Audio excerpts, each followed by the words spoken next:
divisions, dividing up the flock. Now I call upon you, brothers, watch out for those who cause divisions and stumbling contrary to the teaching which you learned, and turn away from them. They might be twisting the meaning of this, and you are not getting it for what it's really saying. He's speaking to the assembly. The assembly need to lock in. He's wanting them to watch out for ministers that do this. Ministers are dividing up the flock with ulterior motives. They might use doctrines that disagree with doctrines of other ministers to cause a separation, a congregation unto themselves.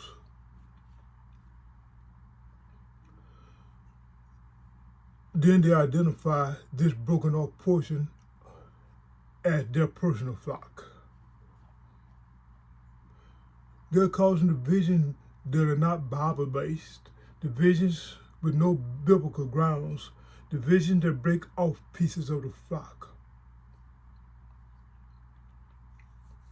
You wind up with a world of different pastors with different flocks. This has been the case for so long that people take it for granted that it should be this way. Loyalty to pastors more than loyalty to Jesus.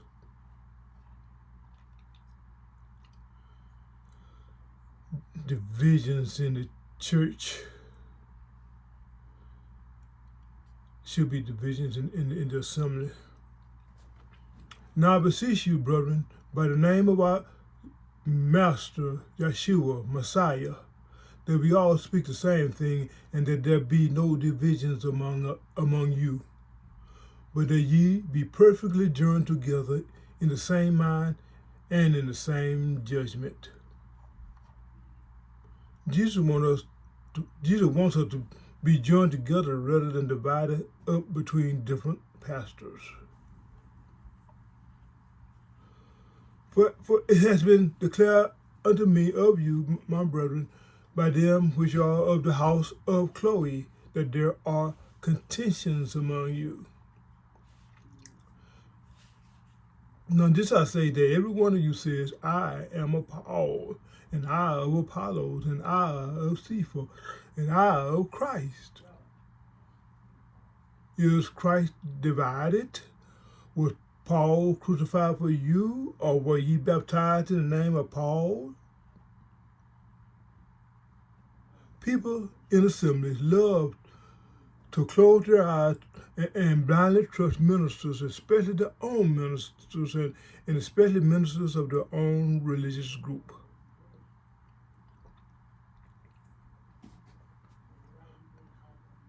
Paul tells us to watch out. Watch out for such ministers causing divisions by what they are feeding the congregation.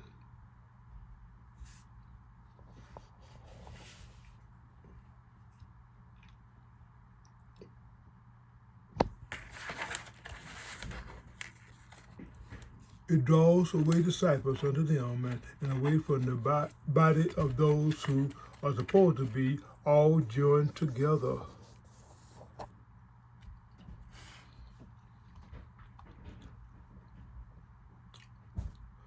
Let us watch out for this and not let it happen. But when people look out and speak up, it could get you in trouble. You might be considered to be rebellious. Shut up when ministers are wrong. Speak up and you're touching God's anointed. Or are we allowed to admonish them? They will warn you, don't put your mouth on the man of God. Look what happened to Miriam when she showed her dissatisfaction over Moses taking that Ethiopian woman for a wife. Or you keep silent, thinking that saying something negative against a preacher is touching God's anointed or doing his prophets harm.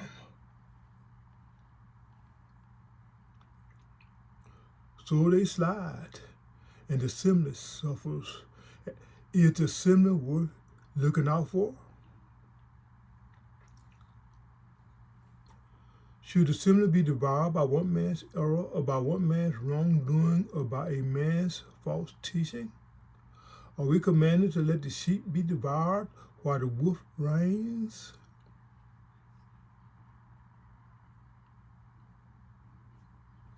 Being silent when things are wrong keeps your faith group from self-correcting and improving in the biblical faith.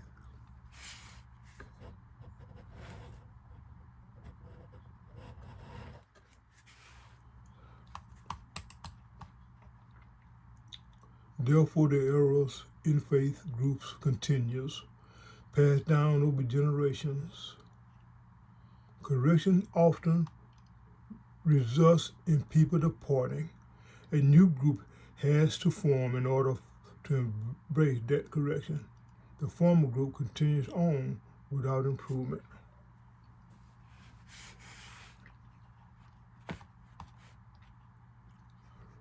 Rather than receiving correction and improving, they make you choose sides and divide yourselves up.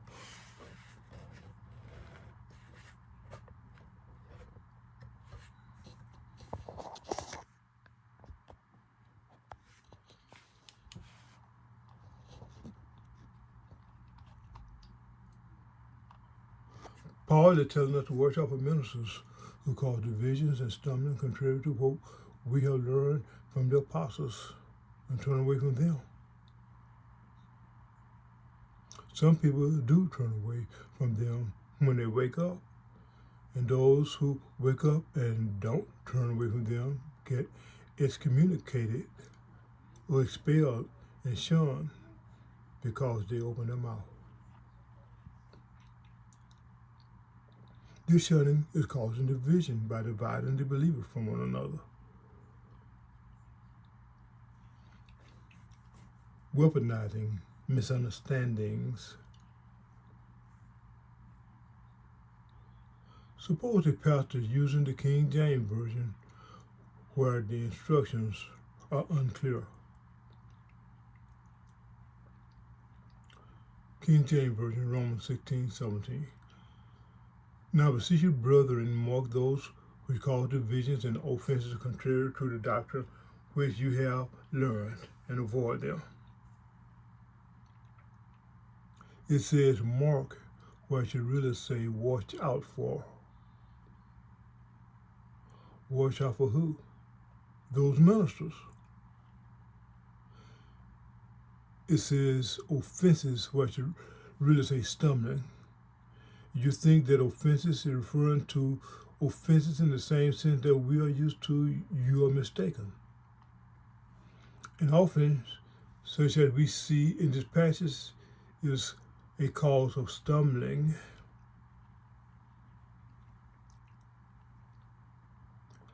It's from the Greek word scandalon, which had nothing to do with hurt feelings. We are mistakenly being made to think that it is referring to that. And this mistake is widespread.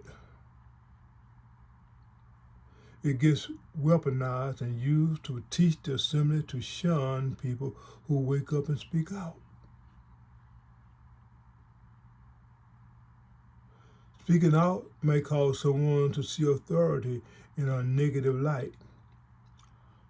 However, being critiqued by the assembly can help authority become more sharpened in the understanding of the word. The assembly should not assume that authority is flawless. Authority is not flawless. Peter corrected Cornelius for thinking too highly of him. Years later, Peter accepted correction from Paul.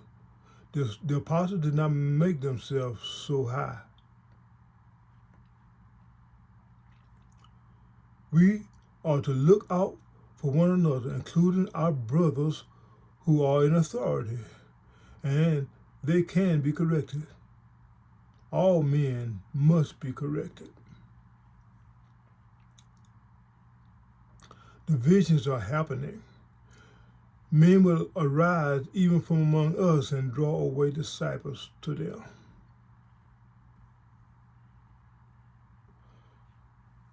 The oneness of the body of Messiah is not what they are after. They want their own piece of the flock.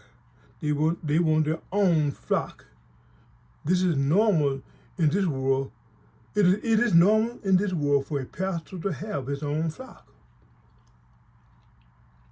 You would often hear them say, my flock, my members. But that is the way of the world, not the way of Israel. That is not the way of the body of Messiah. Messiah is not divided. He is not divided up between different pastors. Oh, pastors, respect who you are dealing with.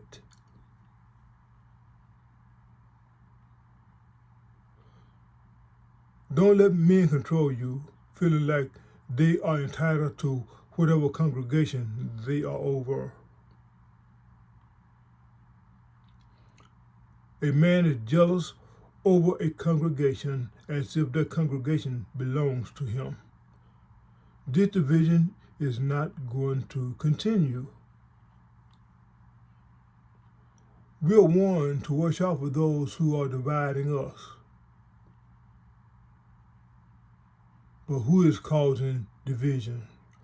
Who is dividing the body of Messiah up by unlawfully commanding one part to shun the other part? People who wake up and speak out are not sinning by doing so. Watching out and speaking up.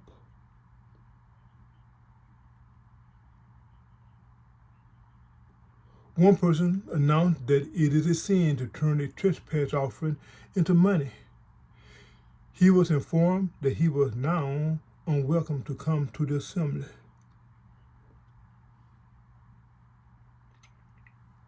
They are shoving people off and separating them, dividing the body, dividing up the people, contrary to what the apostle taught us, dividing them up on unbiblical grounds, dividing us up over non-biblical reasons.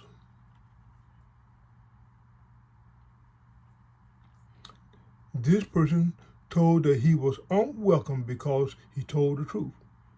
Telling the truth is not grounds for shunning.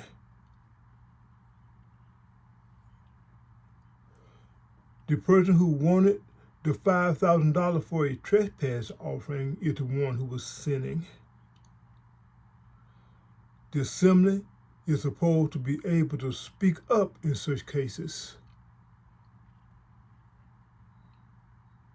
He announced that he would have the other communities. He announced that he would have the other community heads doing it too. He is calling them to join him in sinning. He is calling them to make the sacrifice of Jesus to be of none effect. Romans 16:17 NET. I urge you, brothers and sisters, to watch out for those who cause dissensions and obstacles contrary to the teachings that ye learn, and avoid them. For these are the kind who do not serve our Lord, our Master Yeshua, but their own appetites. By their smooth talk and flattery, they deceive the minds of the naive.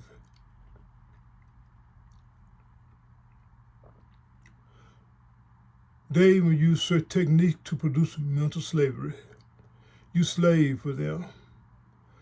They have your naive mind in their hands and you slave for them.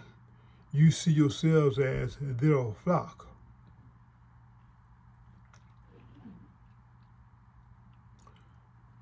You even shell out your resources to them. And some similar people do this to the point of neglecting their own families, those of their own households. They are being deceived into unwittingly denying the sound biblical faith by giving an inordinate proportion of their resources over to the preacher, neglecting their families. Mental slavery is being used to turn the flock into a means of money making.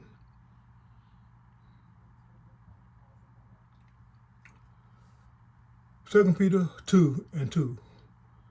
Many shall follow their destructive ways, because of whom the well truth shall be evil spoken of. And in greed, with fabricated words, they shall use you for gain. From of old, their judgment does not linger, and their destruction does not slumber. Some people are very charismatic by doing this. They steal you, especially when they can show great signs and wonders.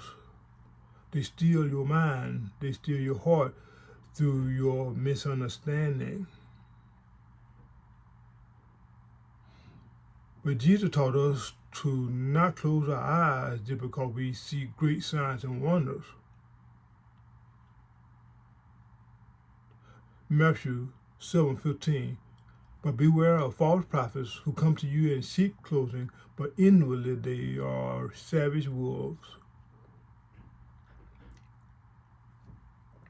Many shall say to me, going down to verse 22, many shall say to me in that day, Master, Master, have we not prophesied in your name, and cast out demons in your name, and done many mighty works in your name? Verse 23. And then I shall declare to them, I never knew you. Depart from me, you who work lawlessness.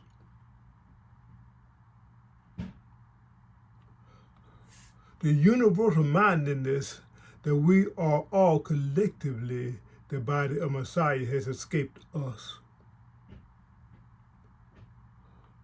The head of every man is Messiah, but often we have an alpha male as our head.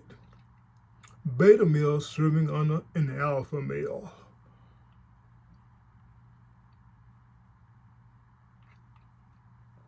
The Scriptures Bible, Matthew 23:8. But you do not be called Rabbi, for one is your teacher, the Messiah, and you are all brothers. And do not call anyone on earth your father, for one is your Father who is in the heavens. Neither be called leaders, for one is your leader, the Messiah.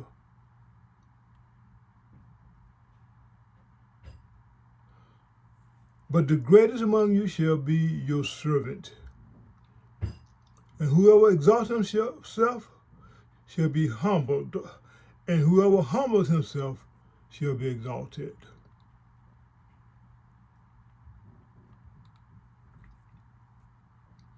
These people have appetites for the lust of the world, for the lust of the flesh, and for the pride of life.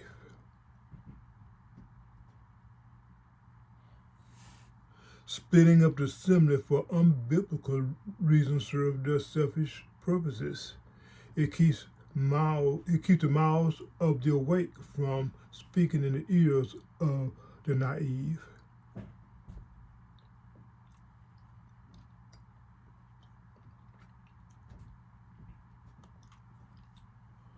You must realize that we must keep assembling ourselves together under Messiah Yeshua as he himself builds up true Israel.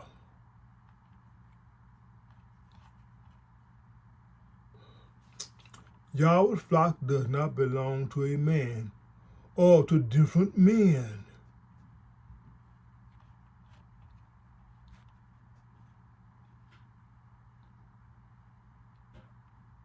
The head of every man is Messiah. If we all should heed this, we will not be divided up like this. And since we are an assembly, keep on assembling.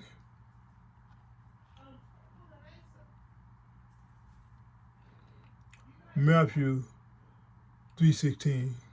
No. Malachi 3:16. Then they that feared Yahweh spoke often one to another, and Yahweh hearkened and heard it. And the book of remembrance was written before him for them that feared Yahweh and that thought upon his name. And they shall be mine, says Yahweh of hosts, in the day when I make up my jewels, and I will spare them as a man spares his own son that serves him.